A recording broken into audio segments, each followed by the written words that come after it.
Je crois savoir qui c'est. Entrez! Bonjour, qu'est-ce que vous faites? Je répare mon horloge. Plus c'est difficile à restaurer, plus ça me détend.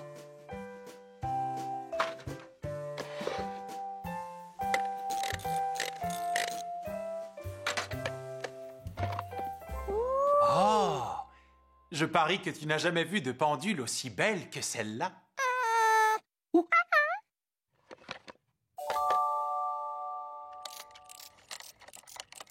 Ça s'appelle un coucou et tu vas voir ce qui se passe toutes les heures.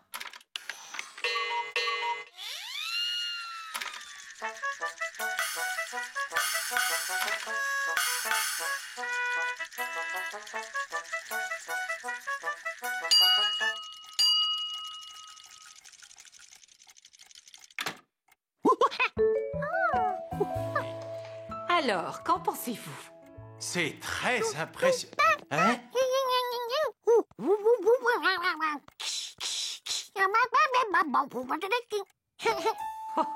Je suis ravie qu'elle te plaise. Avez-vous vu les photos envoyées? Venez, professeur, la conférence sur la navette spatiale va commencer. Tu veux venir avec nous, Georges? Ou tu préfères rester ici et regarder la pendule? Si le professeur Wiseman est d'accord, alors moi aussi. Si tu veux voir sortir les petits personnages, il faut que l'aiguille fasse un tour complet et qu'elle revienne sur le 12. Amuse-toi bien.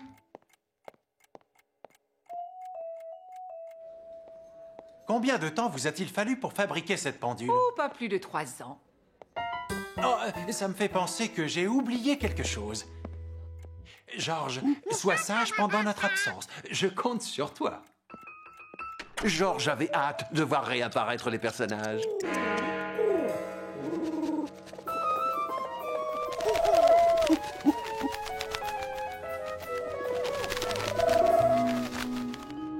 Ah, mais on dirait Boussole, le pigeon voyageur désorienté. Parce qu'il est bien le seul du groupe à ne pas être capable de se poser sur la statue qui sert habituellement de perchoir.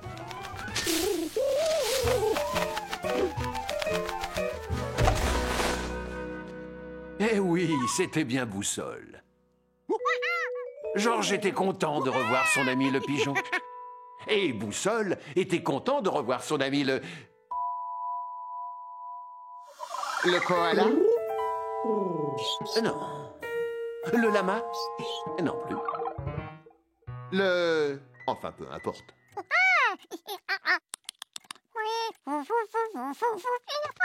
Georges voulait montrer à Boussole la pendule du professeur Wiseman en action.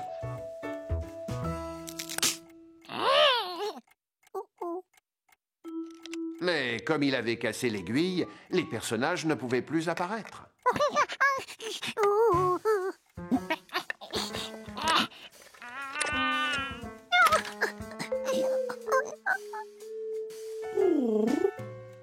Allez, sortez! Boussole a envie de vous voir.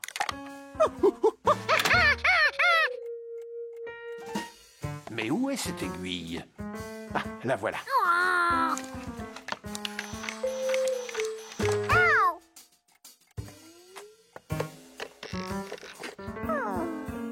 Comment faire pour la récupérer? En ouvrant la pendule avec un outil, bien sûr.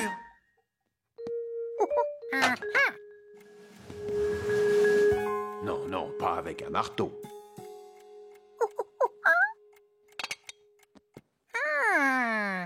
Avec ça.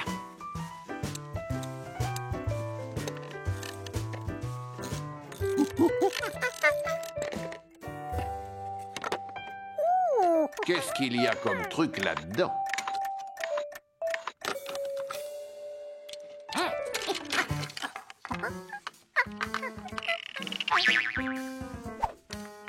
Je l'ai.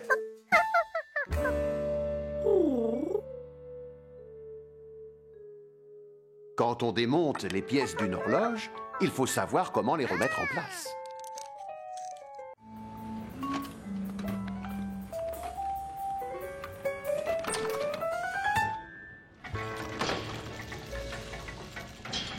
En étudiant le mécanisme de la grande horloge, il allait essayer de remonter les pièces de la petite pendule.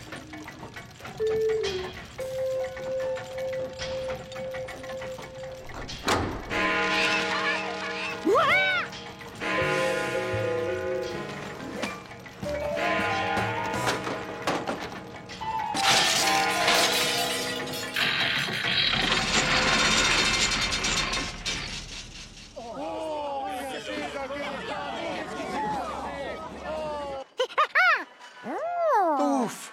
Le vacarme s'était enfin arrêté.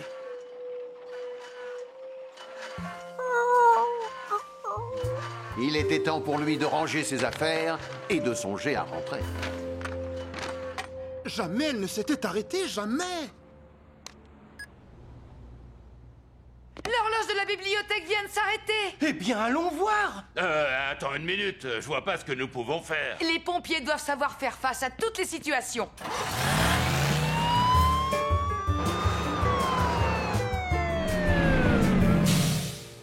Monsieur Chronos, la grande horloge est tombée en panne. Celle sur laquelle toutes les autres horloges de la ville sont réglées? Oui, tout à fait. Oh, c'est la première fois que ça arrive. Il n'y a pas une minute à perdre.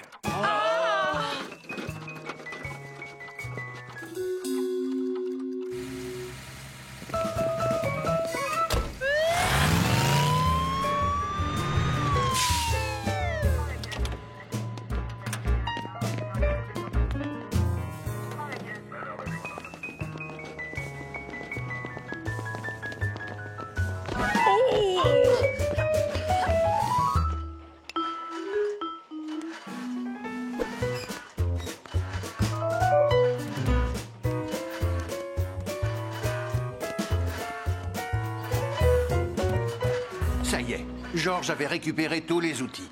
Et pourtant, il avait l'impression d'avoir oublié quelque chose. Quelqu'un approchait. Merci, mademoiselle. Laissez-nous seuls, j'ai besoin de l'ausculter.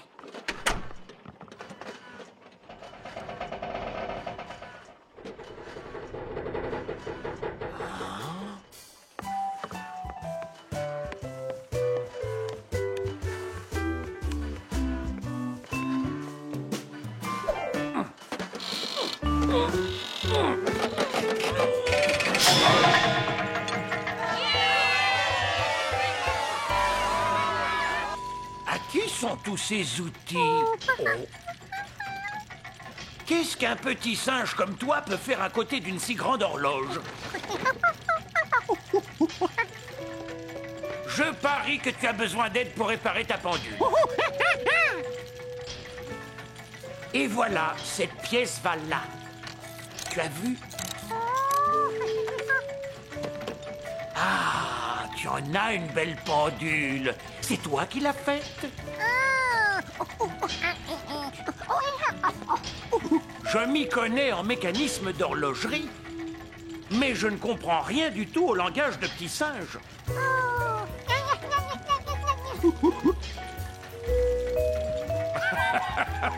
J'aime savoir l'heure qu'il est. C'est pour ça que je prends toujours mes précautions.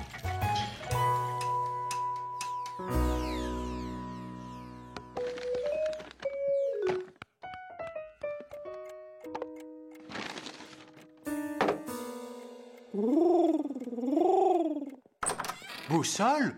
C'est toi qui l'as laissé entrer, Georges? Tu sais pourtant que je n'aime pas ça.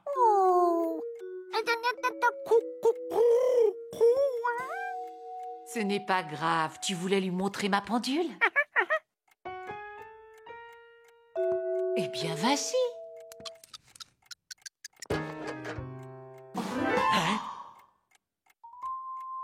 Georges, tu peux m'expliquer pourquoi cette boîte à outils est toute...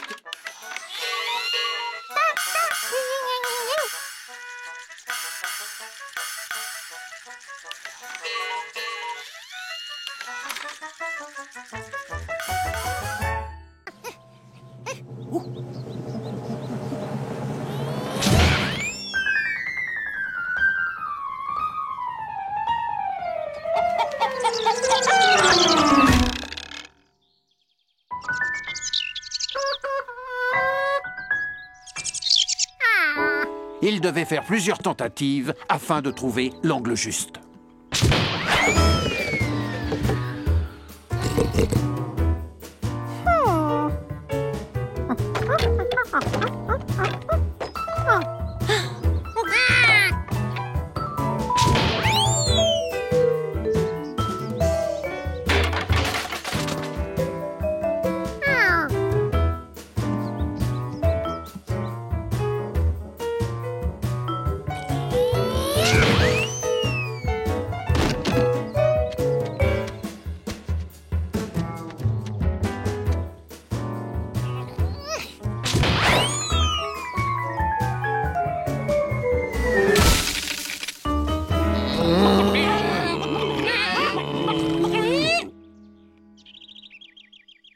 Apparemment, la journée du recyclage est un succès. Ah oui, ce n'est pas parce qu'on ne se sert plus d'une chose qu'il faut la mettre à la poubelle. Quelqu'un d'autre peut en profiter, comme ça, il n'y a pas de gaspillage. Ah, c'est bien vrai. Je vais revenir d'ici peu avec un autre chargement. C'est mon singe qui est en train de le préparer. À plus tard! Ah, si seulement j'avais un singe moi aussi.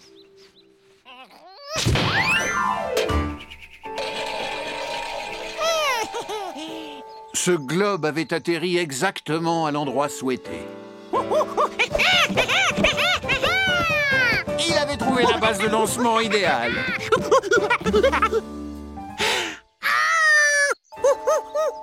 Malheureusement, il avait dû effectuer beaucoup d'essais avant de réussir.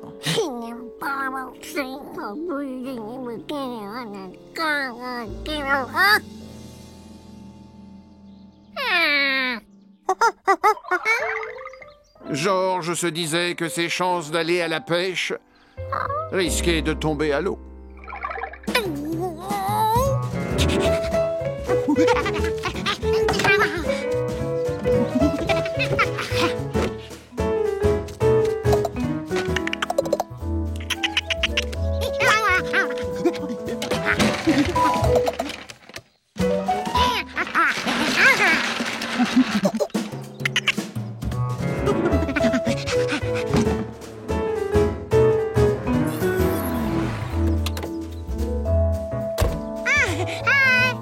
Je dois dire que je suis plutôt impressionné par le fait que tu aies réussi à sortir toutes les affaires aussi vite. Et je suppose que si elles sont éparpillées un peu partout, c'est qu'il y a une bonne raison, n'est-ce pas?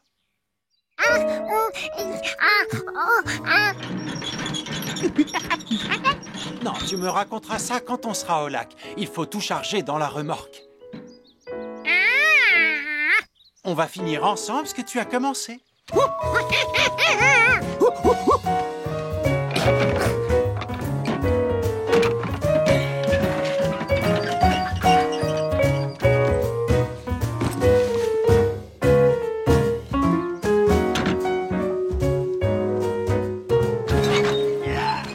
Avec le bon matériel et un peu d'huile de coude, rien ne semblait impossible à un homme assisté d'un petit singe.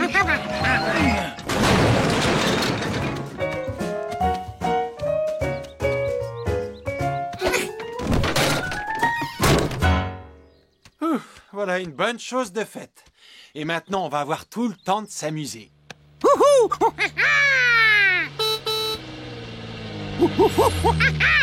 Alors, comment ça s'est passé? Pas trop mal. Gary Potter a remporté le premier prix. Oh, c'est formidable! On a participé au plus prodigieux des concours de potiron le plus potelé possible. Je vois que vous avez pu tout charger. Oh, vous avez fait du bon travail. C'est Georges qui a presque tout fait. J'aurais juste une question à vous poser. Laquelle? Lequel d'entre vous a appris à lire à mes cochons?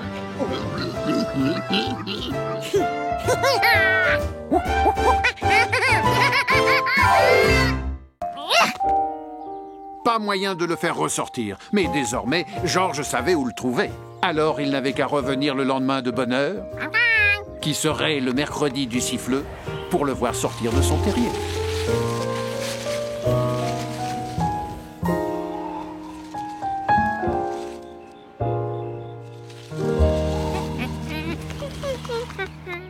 Quand Georges revint, le soleil était à peine levé. Alors que Simon, lui, était toujours couché. Georges s'installa près du terrier pour ne pas rater le moment où le siffleux sortirait. Seulement... il s'endormit.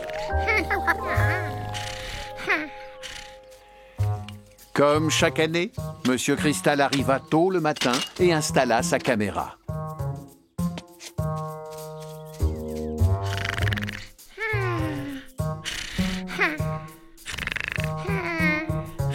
On dirait que Simon est enrhumé.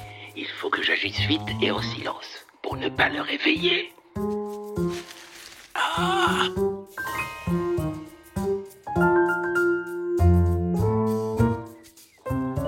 Et voilà, le tour est joué. Si jamais il s'était réveillé, il aurait vu son ombre.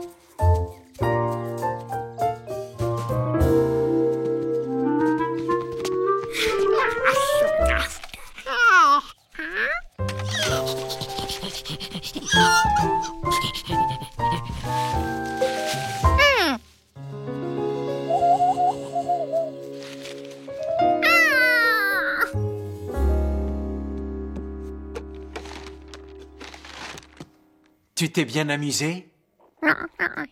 Cette année, le mercredi du siffleux porte mal son nom. La preuve en image. Georges! Voici maintenant les propos de Monsieur Cristal recueillis en conférence de presse. Reconnaissez-le, c'est exceptionnel. Et ce n'est pas un défaut. L'été est-il fini? Avez-vous vu l'ombre du singe? L'expérience ne compte pas, parce que c'était seulement une ombre de singe.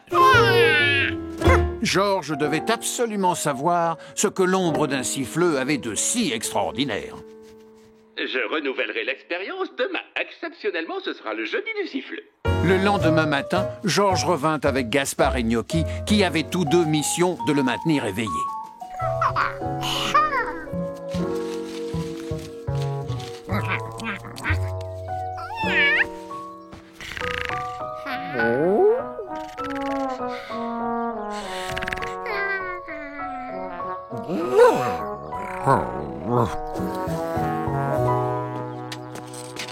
Oh, pourvu qu'il n'y ait pas de singe. Attention, le petit siffleux va sortir. Oh non! On va la refaire. Ah!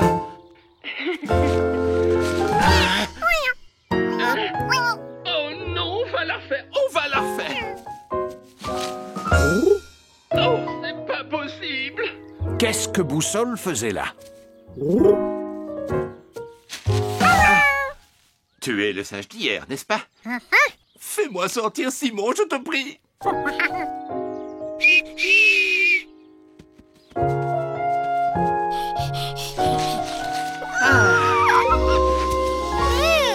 Le voilà, notre siffleux. Vous le voyez? Enfin, Georges pouvait voir l'ombre du rongeur. Mais ce n'était qu'une ombre.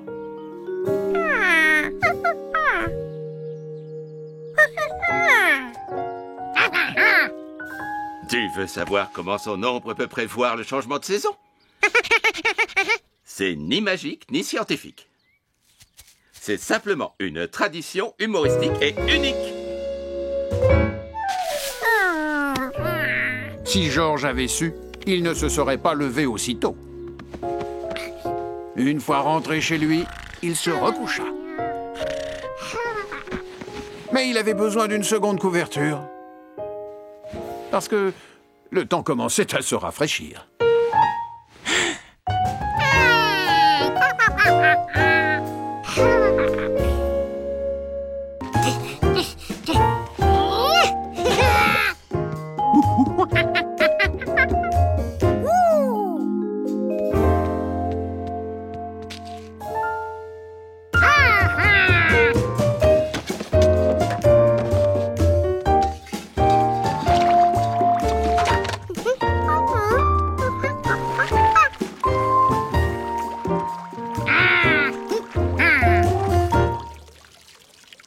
Je crois qu'on est bien parti pour gagner, mon petit Gaspard. Et je serai la première heureuse. Ah bon? Plus il y aura de gens qui trieront leurs déchets, mieux ça vaudra. Et peut-être que vous prendrez les mêmes mesures que nous en matière de recyclage. Vous voulez voir? Volontiers.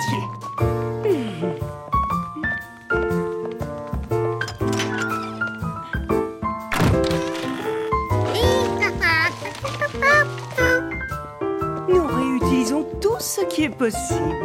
Les sacs en plastique, les magazines. Nous conservons même les épluchures de cacahuètes. Tout est tellement bien organisé. On n'en fait jamais assez pour préserver l'environnement.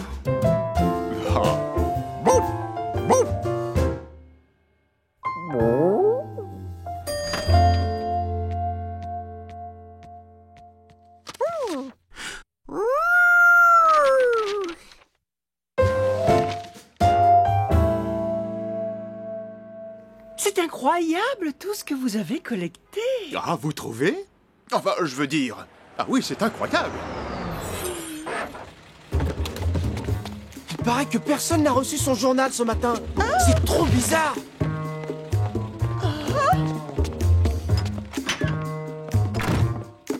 Ah, vous voilà! Figurez-vous qu'il y a un voleur dans notre immeuble. Sur mon paillasson, je n'ai trouvé que la moitié des produits que j'avais commandés. Quoi? Quelqu'un m'a pris tous mes seaux. Comment je vais pouvoir diluer ma peinture à présent? Où sont passés mes bons de réduction pour la pizzeria qui se trouvait sur votre comptoir? Hein? Non.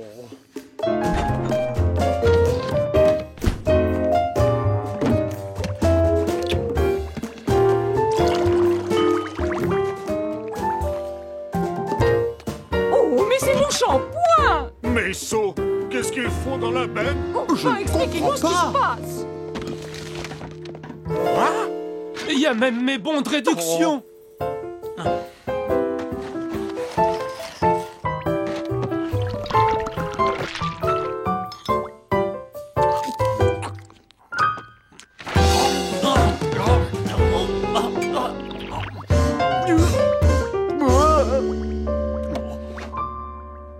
Allons bon. Georges. Tous ces produits n'ont jamais servi.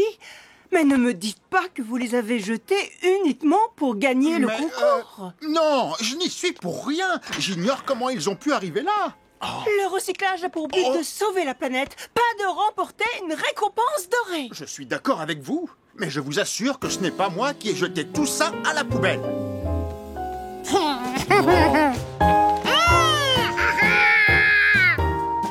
Je comprends tout. Comment je vais pouvoir finir mon travail? Je les avais mis sur votre comptoir. Excusez-moi, mais je crois savoir qui est le responsable. Georges, on recycle les choses seulement après s'en être servi.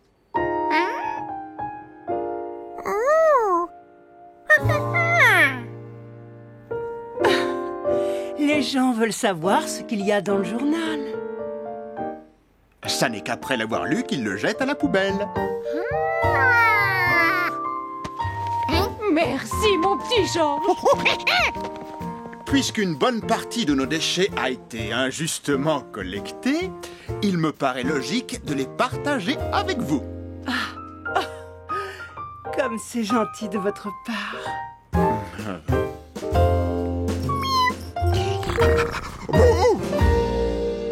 Quand vous aurez terminé, vous pourrez venir faire briller mon trophée. On a fini ex aequo cette année, mais la prochaine fois, ce sera une autre histoire. Tout à fait. C'est nous qui gagnerons haut la main. Vous en êtes sûr? Oui. D'ailleurs, nous avons commandé des poubelles pour chaque étage. Voyez-vous ça? Ce n'est pas recyclable, Georges.